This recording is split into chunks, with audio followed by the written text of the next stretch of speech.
Who does Allah call irresponsible? Bismillah wa salatu wa salam ala Rasulillah. The highest badge that Allah subhanahu wa ta'ala has given His servants is the title Abd. That's the highest badge we get. So how can we live up to that? Abd, as in the servant of Allah. Allah subhanahu wa ta'ala says in the beginning of Surah Isra, Subhanalladhi asra bi'abdihi laylan min al-masjid al-harami ila al-masjid al-aqsa. That's, the scholar says, the highest title that Allah has called our Prophet Muhammad sallallahu alayhi wa sallam. So how can we live up to that reality? Well, being an abd, being a servant of Allah, entails the essence of that meaning is submitting ourselves. That's what a servant, that's what an abd does to his master, to his Lord.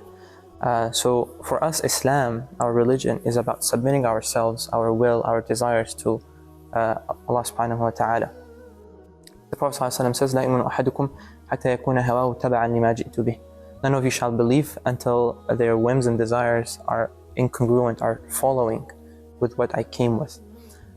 So the idea of submitting ourselves to Allah subhanahu wa ta'ala, submitting our will, is encapsulated very beautifully in the story of Sayyidina Ibrahim, which is the story of Hajj, really, in many ways.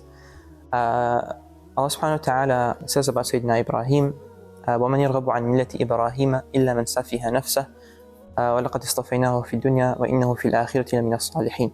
Allah subhanahu wa ta'ala says, who rejects, who gives his back to the community of Ibrahim, unless only someone who is irresponsible, someone who is frivolous. For indeed, we have chosen him in this dunya, and he is among the good ones in the hereafter. Why is that Allah subhanahu wa ta'ala describes Prophet Ibrahim that way? The following ayah explains that. إِذْ قَالَ لَهُ رَبُّهُ أَسْلِمْ قَالَ أَسْلَمْتُ لِرَبِّ الْعَالَمِينَ. Allah subhanahu wa ta'ala, the ayah says, when God told him, submit, Prophet Ibrahim responded and he said, I have submitted to the Lord of the worlds. So complete submission, the utter submission of Sayyidina Ibrahim is very clear in his life throughout many places. So in the story of him taking his wife and child to Mecca, a barren desert, Prophet Ibrahim says, رَبَّنَا إِنِّي أَسْكَنْتُ مِنْ ذُرِّيَّتِي بِوَادٍ غَيْرِ ذِي زَرْعٍ عِنْدَ بَيْتِكَ الْمُحَرَّمِ رَبَّنَا لِيُقِيمُوا الصَّلَاةَ. So Prophet Ibrahim says that, Oh Allah, I have inhabited my family, my progeny, in a valley that is barren, but is in your sacred house. Why? So that they can be among the ones who establish prayer. And profoundness of the story is clear in that Prophet Ibrahim is commanded to take his family from the cradle of civilization, from Iraq, to a barren desert. I mean, that must be a very difficult command to fulfill, to take your child. We all know how long it took for Prophet Ibrahim to have a child.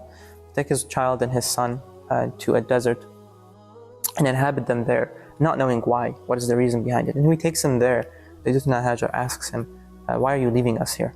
Why are you leaving us? So she asks multiple times, Sayyidina Ibrahim does not respond, or he doesn't really have a response. And then Sayyidina Hajar knows at the end, and she says, Allahu amarka bihada? Did Allah command you of that? And he nods and he says yes.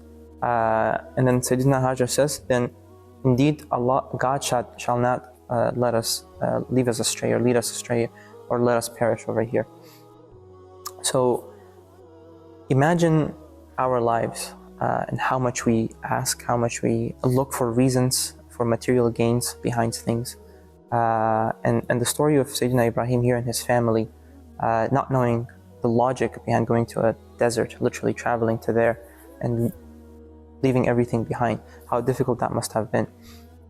So we can learn from that story that we don't need to necessarily know the reasons behind things, or we don't need to be concerned about the reasons behind things and stressed about them and anxious about them. I mean, in modern life, we're always anxious about things and the reasons behind them and the material gains we get from them, the benefits we gain from things. And we even, like, for ibadat, for our worship, we usually ask, what's the reason behind that? What's the reason behind that?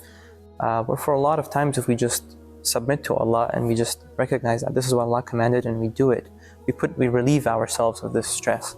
And not only that, but also we reach a very high maqam, a very high station of spirituality, which is complete and utter submission to Allah subhanahu wa ta'ala. Let's fulfill our submission to Allah subhanahu wa ta'ala in these 10 days by continuously praying, fasting, and giving in sadaqah without worrying what would happen to our wealth and our livelihood.